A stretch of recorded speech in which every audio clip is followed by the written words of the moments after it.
Well, what's going on, everybody? Welcome in. John Impemba here with Andrew Cooper. This is the Fantasy Alarm NFL DFS live stream, seasonal live stream, Coop, start sit live stream, whatever you want for week 10 here. We're here to help everybody win this week, get you guys ready. There's been a lot of news, a lot of things going on as we head into the 1 o'clock hour, roster lock time. A lot of things are going to happen. We'll have all of your inactives for today. We got a lot more to talk about, but before we get into that, man, Coop, how you doing? Doing fantastic, man. This really nothing better than this particular time of year. This weather, it's something about it when you walk outside. The air is crisp. It just smells like football. Thanksgiving's right around the corner. Like, it just gets me fired up, man. I love football, dude. I love football, man.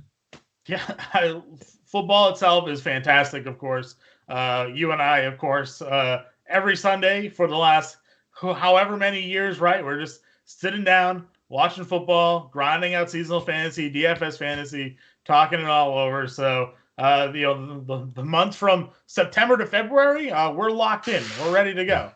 So, you got to cherish it. You know what I mean? We're halfway through the season, man. That people forget how cold and dark it gets in like March when you're just begging for some sort of like for free agency to start the legal tampering period. Just remember those days. Think about those days on a day like this. We got great games. We got a great slate. You know what I mean? Pretty much the vast majority of teams are playing, man. It's a beautiful thing.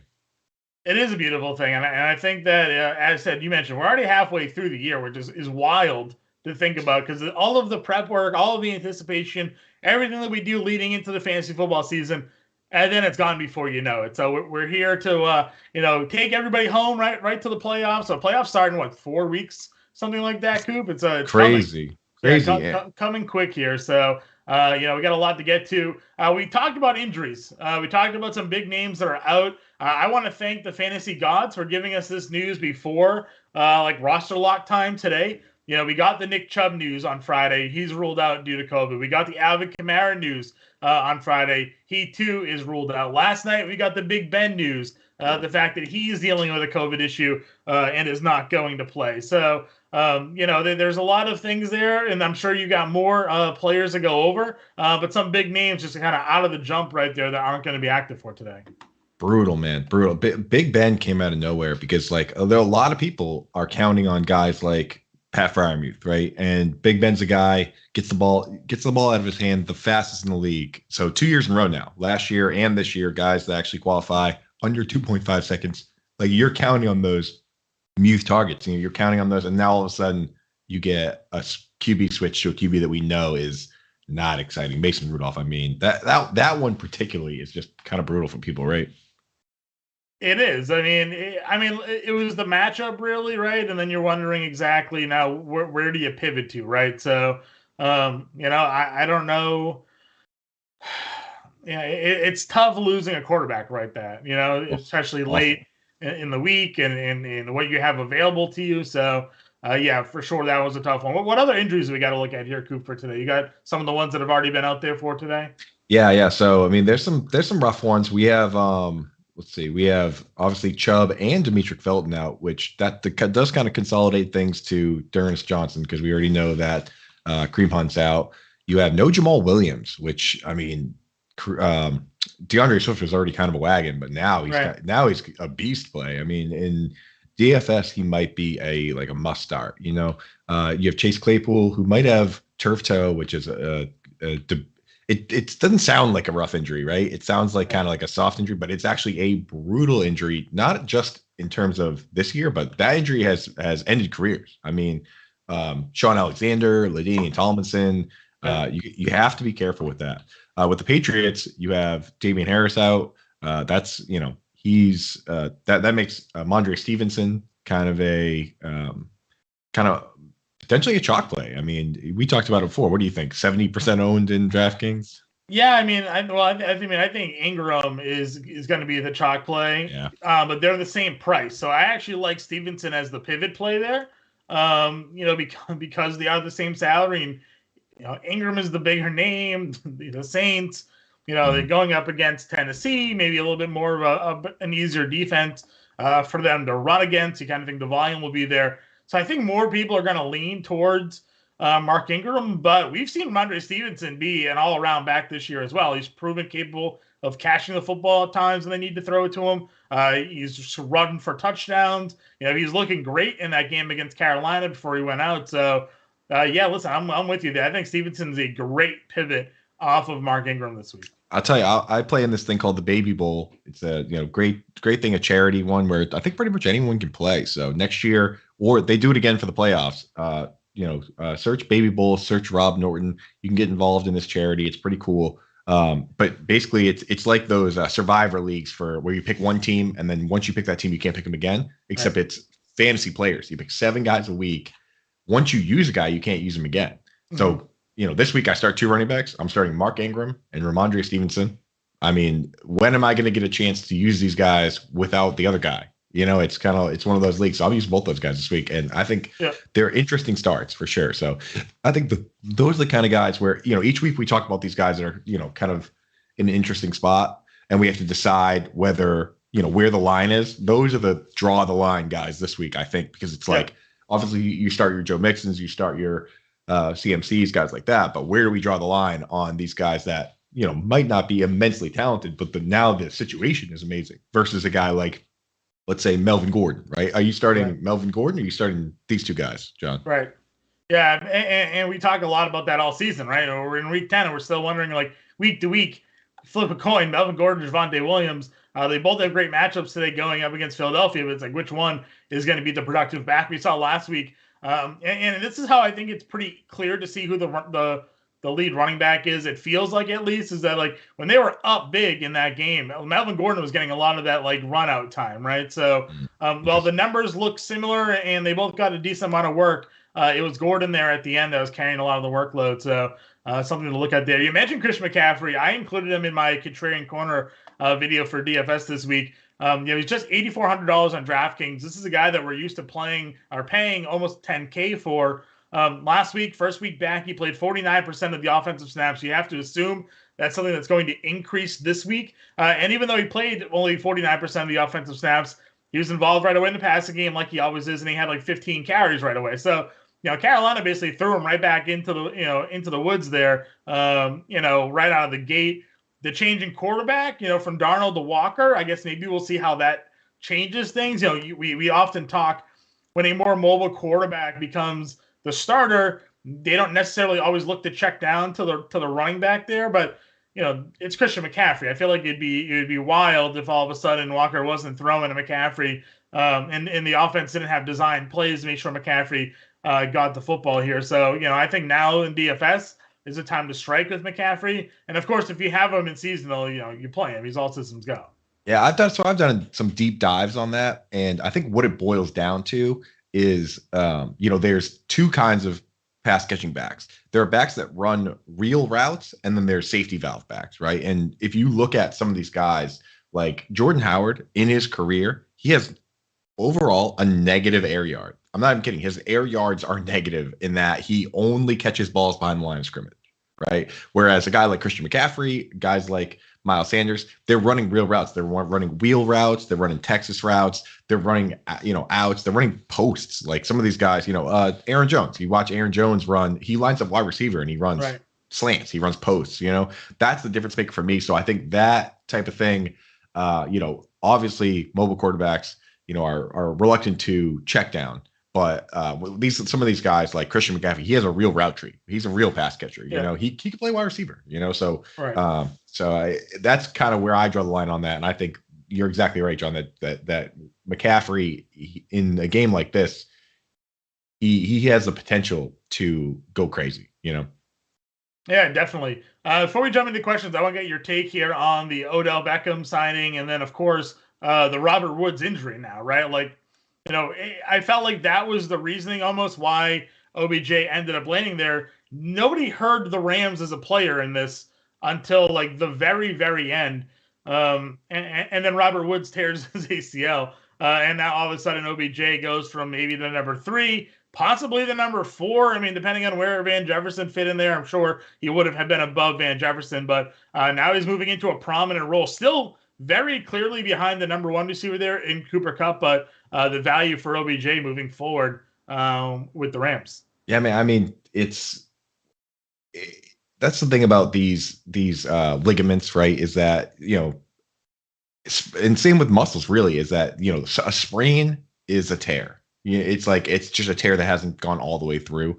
I'm wondering if they knew that Robert Woods had a knee injury, that his knee was bugging him, and then all of a sudden, he's been practicing, he's been playing. They even said that he felt something in his knee, and then he finished practice, right? I mean, and we've seen guys walk off the field with ACL. It's not quite. It's not like a break or something like that. Didn't he play with a torn ACL? Right. Yeah. Jordy Nelson, Jordy Nelson got up and walked off the field. Like he was like, and walked off the field. And then, right. And then, they were like, oh, he tore his ACL. So it's not necessarily something that is, that obvious every time. And this could have been something like that, where they knew that Robert Woods had a banged up knee. And then once they get Odell, they're like, okay, you know what? Shut this guy down. It could be like that. And I just want to remind people that, everyone says, people are like, oh, Odell's dust, he sucks. People forget that Randy Moss went to the Raiders and he was terrible. And he didn't try, and it wasn't the right offense for him. And, they traded him for a 4th round pick or whatever it was. And then he came to the Patriots, he scored 23 touchdowns. Right. He was 29 years old. Randy Moss was 29 years old on the Raiders. On the Patriots, he was 30 years old. Odell Beckham isn't Randy Moss, but I mean, he's also 29. He's, he had 1,000 yards on this Browns team, which didn't throw then either. 2 years ago? He's been hurt ever since, really. Hasn't played full. I mean, this is a guy that, if he's available for trade or even possibly available on waivers, I mean, this is a guy that has the potential to go off. And I mean, and he has never really played with a guy like Stafford. Yeah. He played with Eli, who would just chuck it up to him, which was amazing. And now you have a guy that historically has, been one of the better deep ball throwers, Yeah, I think for me, the knock on OBJ, and like you mentioned, he was never healthy going into this. He had the hernia year one, still played through it, had 1,000 yards, tore the ACL on the interception last year from Baker, and then this year he was just battling through Baker being bad, right? Again, the one stat that kept on being tweeted out was his uncatchable ball rate. It was 42% or something like that of his targets were deemed uncatchable. And then his dad put out the montage highlights of all the time Baker's just not throwing to him, or Baker's throwing to him but missing him. And it was pretty egregious, right? If you're a Browns fan and you're a Baker fan, and I understand this video is meant to make him look bad, but also there was a lot of times where OBJ is wide open and Baker's either not throwing to him downfield or is throwing behind him downfield. And you're just like, I wonder if our offense would be better if we had a better quarterback, right? Right. All the Baker truthers out there want him to be so good, so bad. And it, on film, it just doesn't look like he is. I think what did it for me, honestly, is obviously Baker's dad wasn't sitting there chopping up all 22. Somebody made that video, right. But what did it for me was that there were a number of prominent defensive backs within the league that tweeted that video, and they were like, "Man's is wide open," right? It's like, okay, if these guys are saying that, then that changes it for me, because obviously we do our best. We watch a ton of football, and we do our best to understand the game and analyze the game. But once somebody that's within that community says that I'm sold. You know what I mean? These guys know what they're talking about. They're deep within the game. And when they say, "Look at this guy," look at this video, watch this video. And I'm like, wow. Watch him be wide open. And the quarterback throw a back shoulder for no reason. Right. That's what sells me. Yeah. It's a person that actually knows, that's actually within it. And they're like, wow. And it's not somebody that went to LSU, because obviously, you see Justin Jefferson saying it. But once you see a cornerback that went to I forget some of the guys that were saying it, but prominent guys came out and they were like, wow, this guy's open. So, All right, Coop, let's get into the comments here. Again, if you're watching right now, go to the Fantasy Alarm Discord, go to the live stream QA channel, and put your questions in there. We're going to go ahead and start answering these now for you. Get you ready for the week. Start sit. Of course, Coop and I will also break in with the inactives as they come out. If we have any surprising guys ruled out, we'll be sure to break it. It feels like we're once a week, we're at least getting a big name kind of ruled out going in the lock. 2 weeks ago, we had Calvin Ridley. Last week, we had Tua. We'll see if anything comes through for us today. I think we're probably maybe waiting on the Godwin thing, right? I know he's projected to play. He's been questionable all week. He's going to test it out on the field, prior to game time. I'm not expecting him to be ruled out, but that's one guy that could possibly get out there, tweak it again, and kind of be on the sideline. So now let's kick it off, though. Here, Nixie wants to know, please, thank you, 2 PPR flex of Van Jefferson, Alex Collins, or Dan Arnold. Whoa, PPR flex, Van Jefferson, Alex Collins, Dan Arnold. I mean, I'm in on Van Jefferson, man. Like this, so this team, the Rams have been using such a highly consolidated group of players where last week they only 14 players played on offense. 2 of those guys only played 3 snaps, right? We're talking like guys that barely played. So only 12 players played. You start 11 guys. And the 2 players that rotated were Sony Michel and Darrell Henderson. So almost all these guys played almost 100% of the snaps. And now Robert Woods is out. Nothing Odell should change with Van Jefferson's snap count now, right? Like he should so stay 90+%. If anything, because OBJ only has 4 days with the playbook, Van Jefferson might be the number 2 receiver this week. Right. Yeah. So Van Jefferson is that's a locked in play. With Alex Collins, man, that was already a situation where you had 3 different backs playing 20 snaps each. It was DJ Dallas is playing, Rashad Penny was playing. Now Chris Carson might play. I mean, is he? No, Carson's ruled out already. So. He's ruled out. Okay. Yeah. I mean, Alex Collins isn't a bad start, but Van Jefferson is just locked in for snaps now, and the ball's got to go somewhere. And you obviously like Dan Arnold, right? I love Dan Arnold. Yeah. I mean, I wrote an article this week on the 5 guys that could be this year's Logan Thomas, and Dan Arnold was the first guy that came to mind as a guy that's playing a ton of snaps. But unless it's tight end premium, you got to go with a guy that has the explosive upside, and that's Jefferson. Dan Arnold he needs 2, so we can play Jefferson and Arnold then. Oh, yeah. That's where I go. That's where we're gonna go there, Nixie. Next question here. I need a few things, so that's fine, DJ. We got you here. Melvin Gordon or Mark Ingram? I think Ingram. I think we talked about that, like where we draw the line. And the problem that I run into with Melvin Gordon is that they're never gonna just fully unleash him. You know what I mean? Like, let's say the Broncos are running all over this team and they go up big like they did against the Cowboys. They're still going to split those snaps. It's never going to be a situation where they just say, oh, we'll give Melvin 25 touches and the other guy gets 5. Like, it's going to be split down the middle. So I go with the upside with Mark Ingram. Yeah, I'm going to go Ingram here as well. Half PPR, pick the odd man out. So I guess this is a bench one. Antonio Gibson, Alex Collins, Zach Moss, or Brandon Bolden in a half PPR.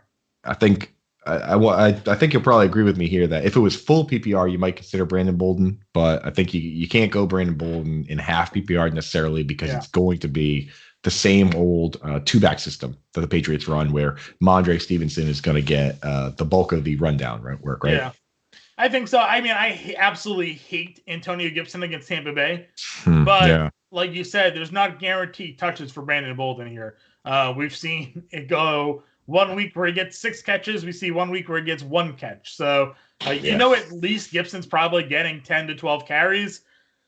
He's had the bye week. Maybe the shins were worked on and he's good to go. But, they're misleading here a little bit because he's off the injury report, but they're also saying, like, yes, he's still dealing with this shin fracture. So, like, they're just saying, like, we're not going to consider it a problem. He's practicing.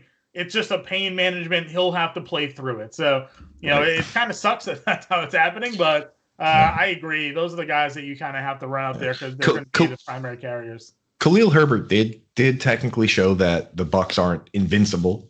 So I mean, if Miles Sanders had looked good the week prior in his 6 carries that they gave him. So it's true, definitely possible that Gibson gets something going here coming out of the bye. They're home.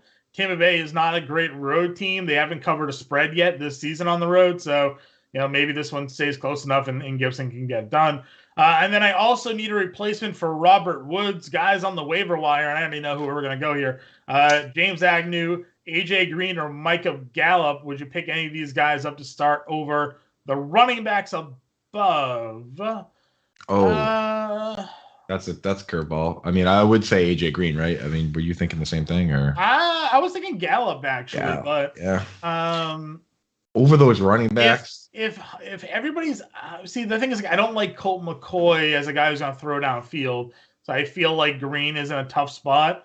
Collins would maybe be the back to sit, but it's close. I like Gallup, not just for this week, though, but for long term. Yeah, I know we talked a lot about how the rotation is there at receivers with Dallas, and he was the one that was coming off the field in the 3 wide receiver sets and all that jazz. But, they're also a high volume offense. So, like, they're going to throw a lot. Yeah, and when you talk about not throwing downfield, and I mentioned earlier with Big Ben, like getting the ball out of your hands quickly, Colt McCoy was getting the ball out of his hands 2.36 seconds. So pretty much, I think we talked about on the podcast this week, only 3 guys were under 2.5 seconds on the season that had meaningful snaps. It was Big Ben, Tom Brady, and Mike White. And then now Colt McCoy is a guy that was just, screens, the ball was coming out of his hands like bing, bang, boom. So I think that is tough for a guy like AJ Green that's going to be running vertical routes from the outside. So yeah, I don't think that's great. I mean, I love James Agnew, but in a half PPR, not really where I want to go. So give me Gallup, maybe I'd start over Collins. I mean, maybe again the fact that they were splitting carries there's a little worrisome. Yeah, that's a coin flip. It's Gibson or Collins. You'd sit. You're definitely playing Moss of that group. Full PPR, I need 2 of these players out of flex: Stevenson, Sutton, Freiermuth, Devonta Smith, Van Jefferson, Brandon Bolden. Yeah, so I would have said Freiermuth previously if Big Ben was playing because he was, kind of locked into him. It was the red zone targets, but with a new QB, it's too risky. I think in this situation, you got to start Stevenson. You got to start Stevenson and with Harris out. I mean, just considering how well Harris has played and how well Stevenson's played with even with Harris playing, like I think this is a week where we get to see for real what he is, and I think that this Patriots offense is built to run. And then we get Trent Brown back. Brown's back, yeah. So. Literally the biggest player in the AFC East, which is crazy considering how big Mekhi Becton is. Like that guy's like 375 pounds or something like that. He's like just an absolute moose, and Trent Brown's bigger than that guy. So that's one I'd play. And then what do you think for the other one, John? I'm going to go Van Jefferson. Yeah. I mean, he was already playing every snap, and now Robert Woods is out. I mean, he could get a top 2 target share. We're talking think about situations like the Vikings or the Seahawks, where there's just 2 wide receivers that are getting, 20% target shares. If you're getting a 20% target share from Matt Stafford, I mean, the possibilities are endless, really. Yeah, I agree with you there. Next matchup we're looking at here, PPR, Pittman or Tonte Johnson with Big Ben out? Pittman, yeah. I mean, Pittman's been great. He's been fantastic. He's playing every snap. They finally have a split end. For years, this team has been using 2 tight ends so that T.Y. Hilton doesn't have to tether his foot to the line, and get beat up on the jam. This team finally has a split end. They love him. He's looked good. I mean, I can't go away from Pittman. Yeah, I got to go Pittman here as well. Our producer, Matt Sells, just let us know that James Robinson will be active for today.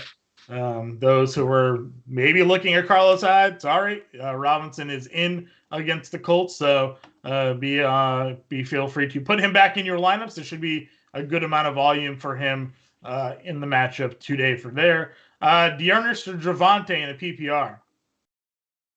D'Ernest or Javonte Williams? I like D'Ernest Johnson. I mean, there's no Hunt, there's no Chubb, there's no Demetric Felton. And the Patriots are a team that can be run on. So, I mean, who even is the next back up on that team? Because I know they like to use 2. They brought, I think I saw Brian Hill maybe got called up or something like that, or signed. Cool. So Brian Hill's like a guy like Philip Lindsay, who I don't know what it is sometimes with these guys, but he just cannot figure out pass protection schemes. Like he has been easily one of the worst pass blocking running backs in the league since he's been in the league. I mean, graded out bottom 5 every single year. He just cannot figure it out. So, I mean, that bodes well for D'Ernest Johnson playing on pass snaps. Yeah, I'm with you 100% there. Let's go ahead and take a look at the question we got after that. Bolden, Stevenson, or Jordan Howard in a PPR? I'm going PPR. I don't know, John. What do you think with that? Because I mean, we know that it's going to be a split backfield. Stevenson on early downs, Bolden on pass downs in a full PPR. I'm not starting Jordan Howard in PPR.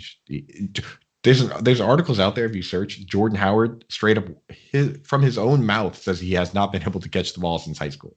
So in PPR, he's just not appealing to me. But do you go Bolden or do you go Stevenson? Stevenson. Yeah. I'm going to go Stevenson there. Take the guarantee. You know what I mean? He's guaranteed to get double-digit carries. Mm-hmm. Yeah, I'm in a full agreement with you on that one there as well. He's double-digit carries, and there's opportunity to score touchdowns. So that's what we're looking at here. Rowdy, got questions in, rolling in. Good morning, Ann. Let's do this. Need to sit 2 of these in a PPR. Ty Johnson, Gainwell, Naeem Hines, Russell Gage, Austin Hooper for a tight end premium. Premium, man. But Hooper's been so brutal in terms of they even when they throw 40 times, he only runs 20 routes. That's the heartbreaker there, is that they have a very strange rotation. I think you got to start Ty Johnson. Man, that is a so she needs to sit 2. Yeah, so I think you're sitting probably Gainwell and Hooper, right? Yeah, even in a tight end premium. Sit Gainwell and Hooper. I mean, John mentioned earlier how mobile QBs have a tendency not to throw to running backs. The Eagles last week threw to the combined group of running backs 0 times, 0 targets. So I can't trust it, So You got to sit Gainwell, sit Hooper. Yep. PPR flex, Freiermuth, McKissick, or Elijah Moore. Oh man. PPR flex. That Elijah Moore question is like, can you put him back in the bottle when Corey Davis comes back? Right. It's right. Yeah. I mean, Corey Davis is supposed to be back today. So that's what I mean. Yeah. I probably go McKissick here. If you're thinking game script against Tampa Bay, 10-point underdogs at home, they're going to have to throw, PPR. McKissick probably gets some value there. Mm-hmm. I like McKissick too. I'm with you on that. Yeah, I'm that. Do we trust Godwin today? If he's active, you play him. You're not going to sit him. So done. You got to play him if he's active. Need 1 in a PPR: Van Jefferson, Corey Davis, Jamison Crowder, Robbie Anderson. I think we're all in on Van Jefferson. Yeah, I'm in. I mentioned that Baby Bowl league earlier. I'm starting him this week. Like, this is the week to start the guy. I mean, and the thing is, if Van Jefferson does nothing this week, I mean, it's almost like, why hang on to him? You know what I mean? Because it's like, this is his time to shine. So there's a few players you're going to get those answers on today. Van Jefferson is one. Another one, Noah Fant, right? Noah Fant, there's so many tight ends this year that are viable. If Noah Fant can't go off against the very worst statistically defense for tight ends, then you can move on from Noah Fant too. We're going to get a few answers today on some of these guys. So, Van Jefferson is one that I'm starting ever I have him, and I will spite drop him if he doesn't do anything. I will find great joy in clicking the drop button for Noah Fant or Van Jefferson if they don't do well today. Do we have any word on Keenan Allen? I'm pretty sure he's playing. I know he was questionable, but I haven't seen anything to suggest that he is unlikely to play. You'd play Keenan Allen, but do I need to pick Pittman in? Who are you playing that you're not playing Pittman anyways? That's what I'm saying. These guys are beasts. Right? I mean, Keenan Allen as of late, he might be a top 5 wide receiver. I mean, yeah. How many guys are catching? You think about some of these teams where it's like a big group of wide receivers and nobody has a chance to ever get double-digit targets because they're just not enough. I mean, like Keenan Allen caught like 12 of 13 targets. They're not really throwing to Mike Williams at all. So yeah. Yeah, so I mean, but like, so if Keenan Allen's one of your receivers, like who else are you playing that isn't Michael Pittman in a flex or a wide? Well, let us know, because Michael Pittman's one of the top receivers this week in terms of matchup. So I would think that he would be in a lineup for you, but I'm saying that if he's not, then let us let us know who else you got there. So my advice for a situation like that is take your running back 2, your RB2. And Pittman, and trade them for, I don't know, Joe Mixon. Like you could do a 2-for-1 in this situation like that and lock in something amazing. If you're not starting Pittman, then do a 2-for-1.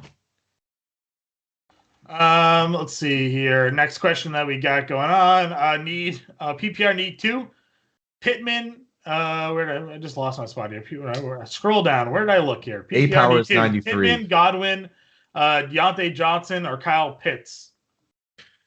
I mean, you're starting Pittman and you're starting Godwin if he's active. If Godwin is inactive, then I start Deontay Johnson. Yep. Ah, I backup think QB. that's probably where I'm going. So Yeah, you like Godwin's Godwin is active. active. Okay, There he so is. That's the Godwin's voice of active. handsome. Who is inactive?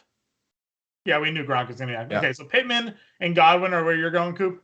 that was the voice of the strikingly handsome back-to-back NASCAR Writer of the Year, Matthew Sells. Everybody. Yeah, I don't know if his voice projects out to them or if we only hear him, Coop. But Oh, if okay. they didn't, that is who we're talking to when I'm just Well, speaking. When I'm just speaking to nobody. Okay. That's the producer in the ear right there. Well, our producer Matthew Sells, follow him on Twitter, the two-time NASCAR Writer of the Year. Yeah, Matthew yes, Sells. he's the two-time for sure. And then one PPR, OBJ or Van Jefferson. I mean, listen, everybody wants to know this, who they have to play here. I'm leaning Van Jefferson. Got to go Van Jefferson. OBJ, he's been there for 3 days. What does he have? He can't know the full playbook. He's going to be a field stretcher today, I believe, and I wouldn't be surprised if they did work in some like double pass where OBJ throws a pass or something. They probably have some, they probably have some special play drawn up for him, or a couple of plays where they say he goes in there and then it's definitely going to him. You know what I mean? But beyond that, I imagine his route tree is probably posts and post corners and just fly routes. Yep, I agree with you on that one. Devonta Smith or Emmanuel Sanders in a PPR. That's a difficult one for me. I mean, just based on target consolidation, I would lean Devonta Smith. Also, there's been a lot of talk about the cover 2 shell teams that just set 2 high safeties and say, okay, you know what?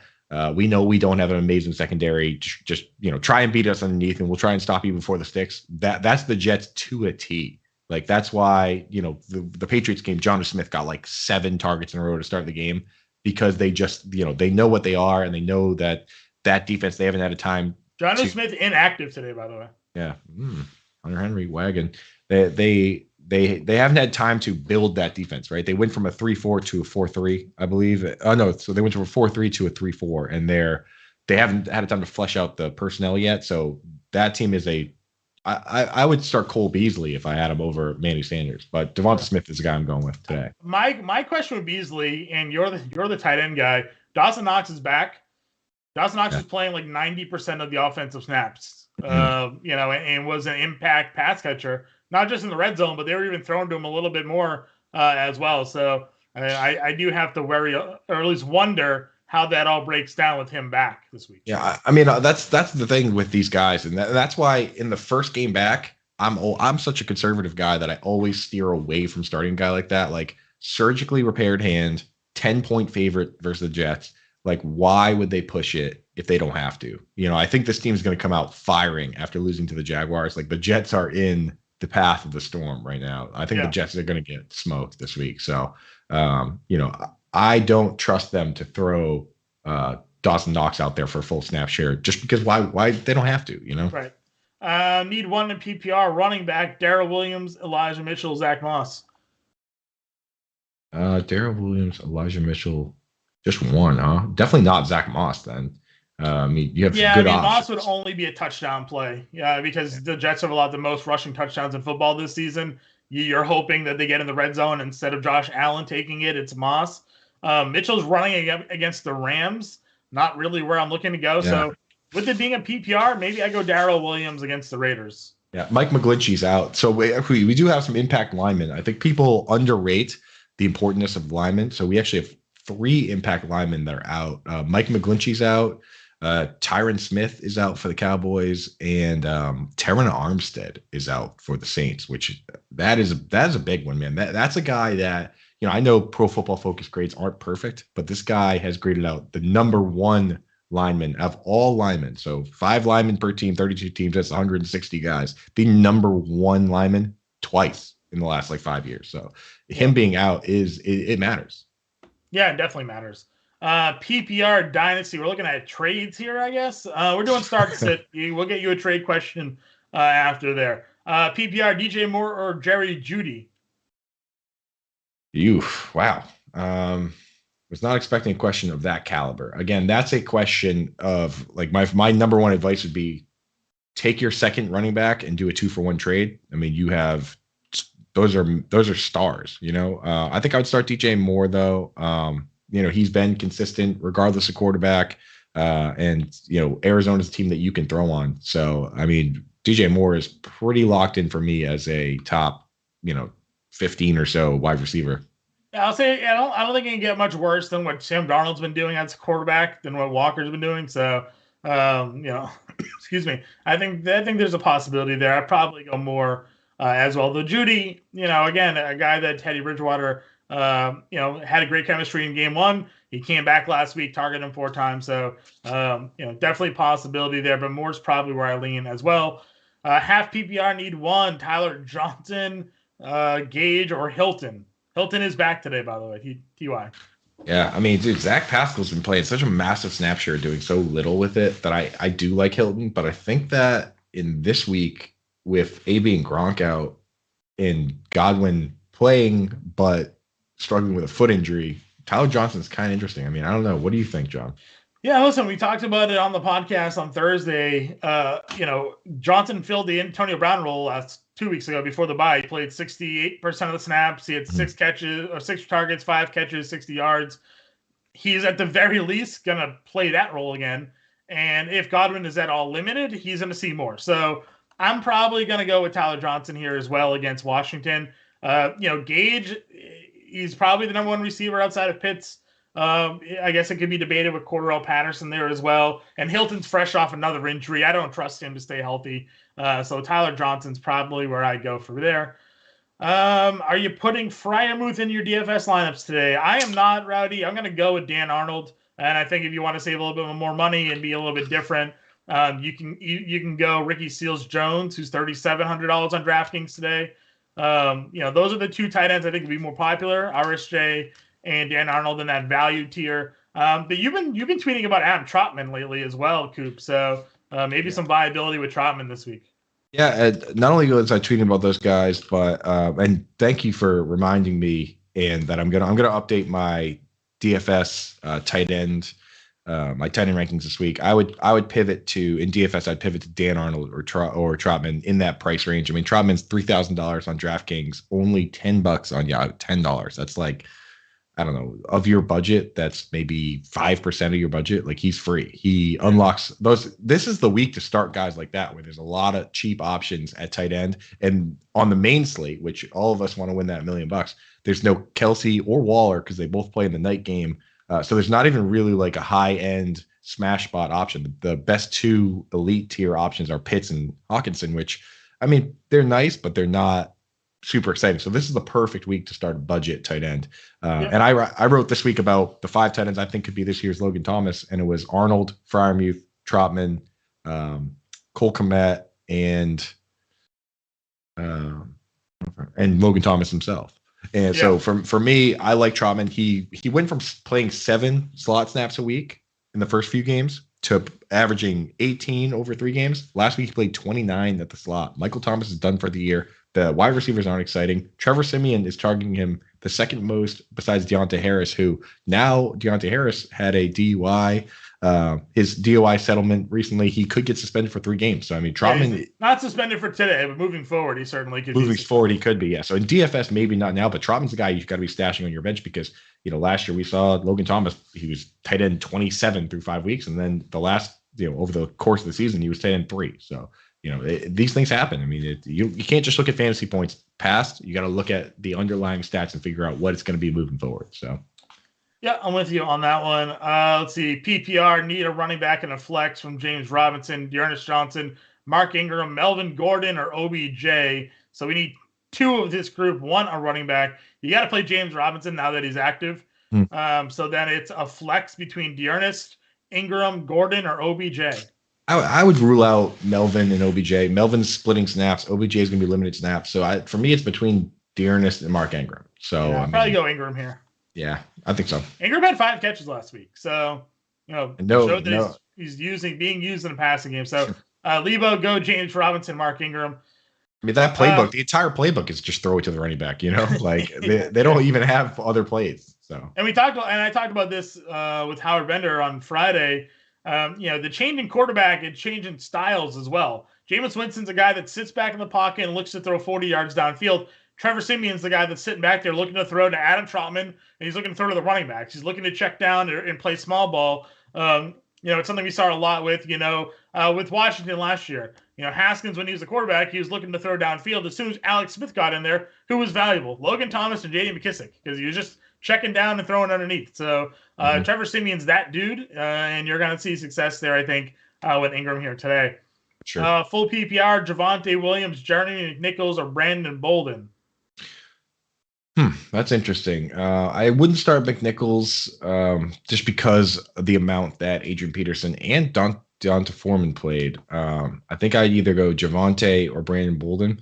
Sometimes you have to look at your matchup and kind of figure out what you need. Like if your team is the favorite, I think you just take the guaranteed points maybe with Javonte Williams. But Brandon Bolden has massive upside. There's a possibility that Bill Belichick just says, hey, we're going to go with the veteran. We're going to go with the guy we trust. Bolden's going to get the pass work. But, I mean, there's a non-zero chance that Bolden just kind of gets a monster workload. I mean, we saw him have a crazy game against the Jets where they hung 50.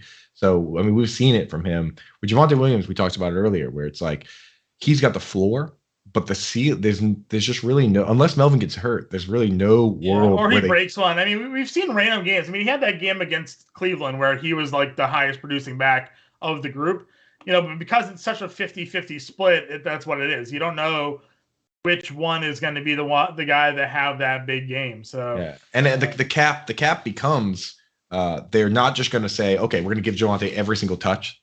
Why would they do that? Right. So it's like you get that cap on it where they say, okay, we're running the ball great today. Let's give everybody half of it. Yep, I agree with you there.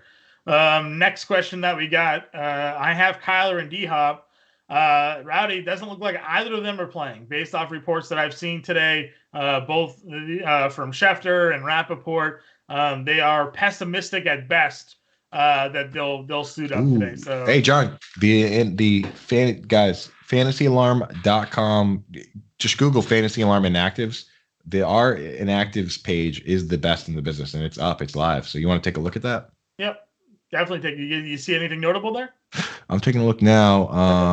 So Rowdy, you're probably gonna be without Kyler and D-Hop today. That's the way it looks like it's trending. Gonna have to find replacements if you can. So that's where we'll go. We hit on most of this already. Teron Armstead, Alvin Kamara. Let's see. Tyron Smith. Yeah, I'll give you another one. We got choose a lineup based in PPR. Need one of Judy or Elijah Mitchell. I like Elijah Mitchell still, even with McGlinchey not playing. Like we talk about guys that are the best in the business. I mean, Trent Williams is one of those guys, like consistently a top 5 to 10. He'll at least get the volume, it feels like. So I'm probably with you on the Mitchell play there. Would you sit Moss or Donovan Peoples-Jones over those two? So I guess you'd pick two if you had to do Judy, Mitchell, Moss, and Peoples-Jones. I think I would start Judy and Mitchell. I would start Judy over Peoples-Jones today as well. Yeah. So that's probably where I would go. We have a survivor pool question here, Coop. Nice. Not sure if you are partaking in many survivor pools, but let's see if I can go back here and find it. They want to know if they should play the Colts, Bills, Cowboys, or Chargers this week. Colts get home against Jacksonville. Probably a good spot. You have Buffalo on the road against the Jets, Dallas at home against Atlanta, and the Chargers at home against Minnesota. I'm Xing out the Chargers. I probably wouldn't go there. This might be a Colts play for me. Yeah, I'm trying to think of when you would probably want to play the Colts again this season. And Colts, Bills. I mean, the Bills are such a. I feel like the Bills are such a slam to win. You know what I mean? Agree. Yeah, I mean, I guess that's true, right? If you're just trying to advance, you take what is probably the sure play today and go Buffalo. I'm thinking if you wanted to save a stronger team like Buffalo for later, you maybe take your chance with the Colts against Jacksonville. But, it is a divisional game. These things tend to play closer. Maybe Jacksonville figured something out last week with Buffalo, and now they're going to start, playing better. So, yeah, go Buffalo. Play safe. The Colts. Well, you know what, though? Yeah, actually, you know what? Go Buffalo, because you can start the Colts. If you can survive, you can start the Colts against the Texans in a couple weeks. The Yeah. thing is, the Colts' next 2 games are the Bills and the Buccaneers. So you can't start the Colts in the near future. The Right. Bills, but you're right. They do have a Texans matchup lining up for you shortly there, CT. yeah. So. The Bills got kind of a tough schedule moving forward. So you like the Bills also get the Bucs. The Bills get the Saints on Thursday night, which you don't like. Starting Thursday night teams in your Survivor League is a bad move in general, right? So yeah, I think I would just take the win with the Bills. The fact that you saved the Bills this long means that you know what you're doing, because you could have started the Bills last week against the Jags, and how many people lost their Survivor Leagues last week starting the Bills against the Jaguars, Yeah, I agree with you. So that's a wrap up of our questions right now, Coop. I mean, we still got 15 more minutes here before we sign off. Well, of course, injury reports are out. The inactives rather are out and being filled in right now. So like Coop said, go to DFS.alarm/NFL/inactives or FantasyAlarm.com/NFL/inactives to see everybody that you can get going in there. We got a few more questions. As soon as I say we have no more questions, we see more people starting to type in. So let's jam. We don't get an opportunity to do this, so let's jam some DFS, dude. Let's win some people some money this week, man. I mean, yeah, man, we I'm know all that. about it. Listen, again, I did the contrarian corner, coach, this week for DFS, and I did the contrarian corner video. I think with Godwin active, the top play at quarterback is still going to be Tom Brady. For me, it's just the matchup against Washington. Their secondary is terrible. They're one of the worst in DVOA against the pass. And Tom Brady, it doesn't really matter, right? Like I kind of went out there and talked about this stat about Brady at home versus Brady on the road, and how all the numbers at home have been great, but on the road they've been mediocre. And then last week he throws 4 road touchdowns. Now they lost that game, but he still went out and threw the scores. And really, like, if you look at his numbers, they weren't awful on the road. He just wasn't throwing touchdowns. Right. Godwin's healthy enough to play. Evans is there. Like, you should be able to tear apart, that team there. So that's how I would feel about it. Ridiculous that Brady 5 of 8 games, 4 or more touchdowns. I mean, like, yep. That's silly. That's insane. And it's like the crazy thing is he did have a couple back-to-back games there where I think he threw 1 touchdown and then 0. But beyond that, I mean, it's just nuts that, the back-to-back games of 4 touchdowns, he's a wagon right now, He's the best, the best in the business. And for value, I think a lot of people will be looking at Wentz probably again home against Jacksonville. Him and Pittman have had a great connection. Pittman's only $6,300. So if you're looking to spend down, take a look at Carson Wentz this week. I think that's certainly a spot at the quarterback position. A lot of people will be going to value. We've talked a lot about the obvious value. Tyler Johnson is someone you can look at. I still think James Washington is probably in play a little bit, even with Rudolph at the quarterback position here today. If you're looking to spend down at receiver and try to find a way to spend up, those guys could be in play. Westbrook Akine could be in play today. With Julio Jones ruled out, Tennessee is going to need somebody else to catch the football there. No Derrick Henry anymore, so they're not just going to give 30 carries to Adrian Peterson. They're going to throw a little bit, so I can definitely go ahead and take a look at some Westbrook Akine. We do have some more questions rolling in, so let's get to these quickly. Any worries on Brandon Bolden today, Coop? I mean, we talked about it earlier. I mean, they don't just use one back. That's just not how it's built into this modified Erhardt-Perkins system that they run that it used 2 different players. Honestly, we haven't, obviously we never see the playbook, but I swear, based on the way they've used running backs for 20 years, when you look at there's X, Y, Z, the players, I wouldn't be surprised if in the playbook, there were actually 2 different delineations for a running down back, the role that Sony Michel plays, the role that LeGarrette Blount plays, going all the way back to Corey Dillon. And then there's literally a different label for the role that Kevin Falk, James White, Danny Woodhead, like it's just a completely different role in the playbook. So that's why I trust Brandon Bolden to play. I think they literally treat it like 2 different positions. Yeah, I'm with you on that one as well. Would you trade? We got a trade question here. Let's do the trade. There's not much going on. So PPR Dynasty, I get Derrick Henry, Stephon Diggs, Elijah Mitchell, and I give up Christian McCaffrey and Hopkins. That is the most. I mean, I know it's a dynasty trade, but like, yeah, I know Blockbuster went out of business, but Blockbuster is back, dude. That is a monster trade, bro. I think I would take the CMC and DeAndre Hopkins side. I mean, it's like, how often do you get a chance to get? We're talking about, what could still be and what very recently he's was. He's got Kamara and Zeke as well already. So you're adding CMC. Your team would be CMC, Kamara, Zeke, and DeAndre Hopkins. I mean, bro, anytime you have a chance to do that, with AJ Brown, Amari Cooper. Derrick Henry's out for the year. We just found out he's not invincible, and he's 27 years old. You know what I mean? It's not a great spot for Derrick Henry. Take CMC and Hopkins on that one. I agree. PPR as well, Yeah, PPR as well. Need a running back. Would you trade DJ Moore for Elijah Mitchell? Yeah, I'd be fine with that. DJ Moore. Yeah, I mean, if you're gonna start Elijah, yeah. As always with trades, Bootowner, we got to know what the rest of your lineup is. You know what I mean? But for a 1-to-1, that's a fine trade for me. Yeah. No, it is. Yeah. Especially if you need the running back. When you say need running back, that implies you have other wide receivers, right? Yeah, I would imagine so. So I'm fine with that deal. Sells, our producer, he has Knox and Ingram at tight end, but Henry and Arnold are available. Cover your ears and close your eyes here, Coop. He wants to drop Evan Ingram for either Henry or Arnold. Well, I'll tell you what, man.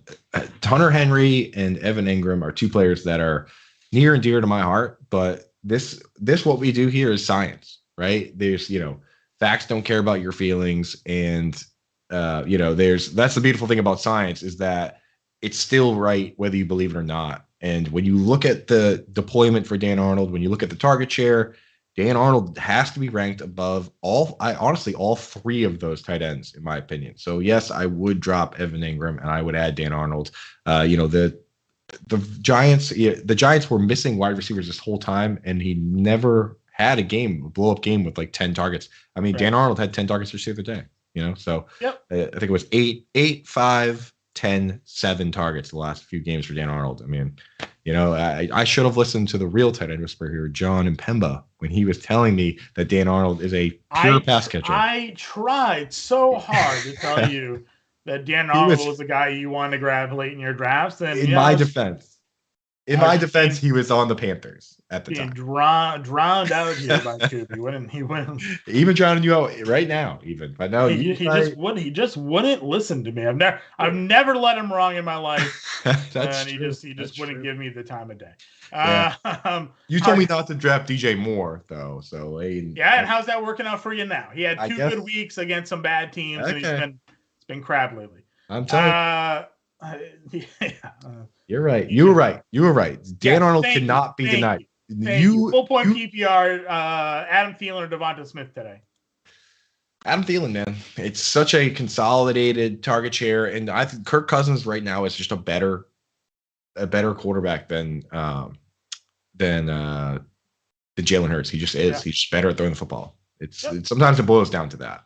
It really does just sometimes boil down to that one as well. Last one, Mike Davis or Ty Johnson in a PPR. Man, unbelievable. We were doing so well, and then you just put down this like speed bump here. Mike Davis or Ty Johnson. I honestly have to think about that. Do you have does one jump out to you on that? Ty Johnson for me. I think the fact that White is back and you looked at the volume that Johnson got catching the football with White as quarterback.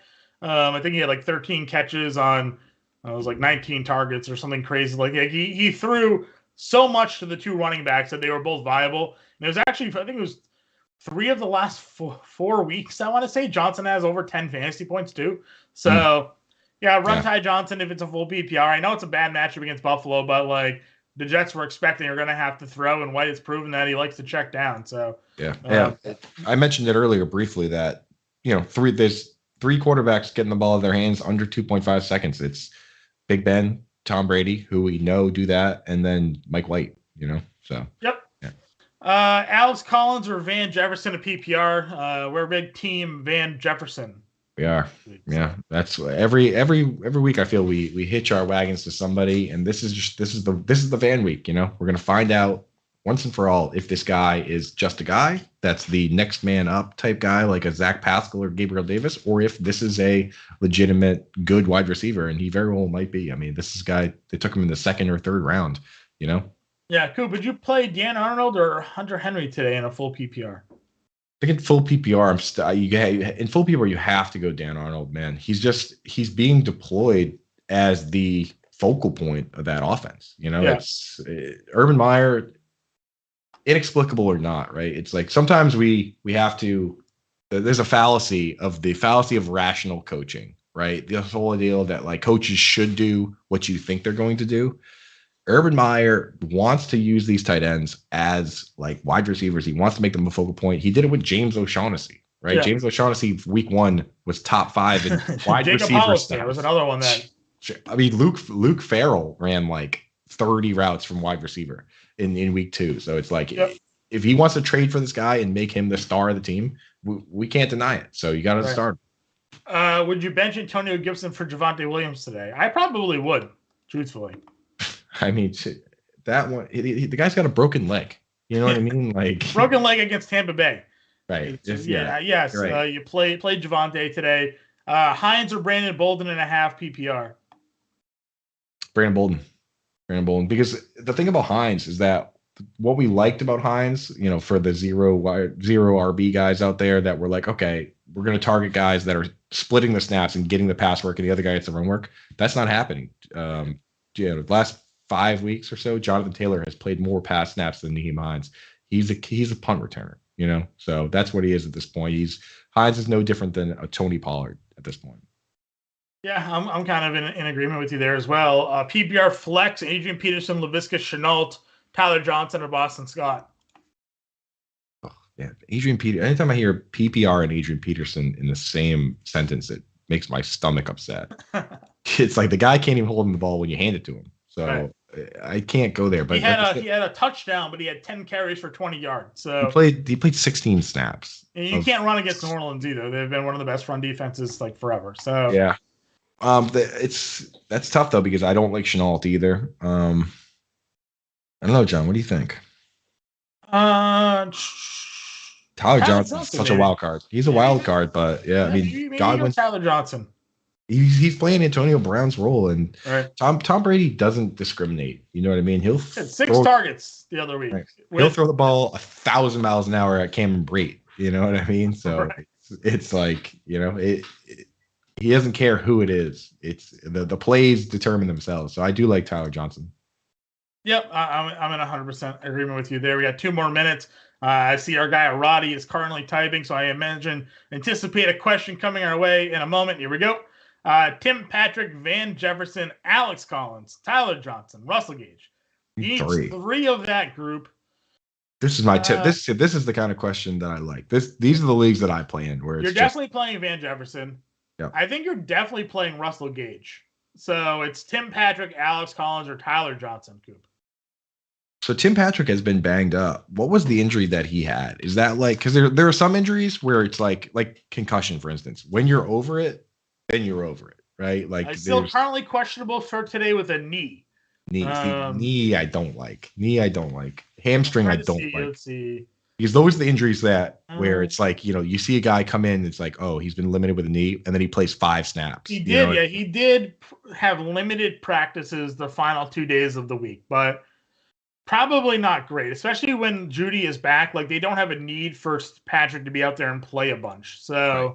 Yeah, Fant's back too. I mean, he's probably the 4th target on the team now. Yeah, so I go Van, I go Tyler Johnson, and Russell Gage. Yeah, Roddy, that's where we're gonna go. Van Jefferson, Tyler Johnson, and Russell Gage there as well. Coop, final minute here, wrapping up. Any words of advice for those out there as we head into the 1 p.m. roster lock? Yeah, I think that if you're a guy that, you know, or girl that puts a bunch of DFS lineups in to those like big tournaments where you're just trying to diversify, you're trying to go John Impemba, contrarian corner, trademarked, and you want to get that guy in there that no one else has in there. Adam Trotman, I think, is the guy this week that the quarterback likes him. He ran 29 routes. Played 29 snaps at wide receiver last week, which is humongous in the world of fantasy football. Like the reality of tight end is that we're just trying to find tight ends that play wide receiver. That's what Travis Kelce is. That's what Mike Gesicki is. That's what Darren Waller is. Trotman has converted to that kind of guy. You're going to be the only guy starting that guy, and it could pay off big at his price point. Yep, I 100% agree with you on that one. So that wraps it up, everybody. Dan Malin and the team are still in Discord answering your questions right up to 1 o'clock. You can get us on Twitter if you have any questions there as well. Coop and I are certainly there to answer you, help you guys out. But for now, we will catch you guys next week.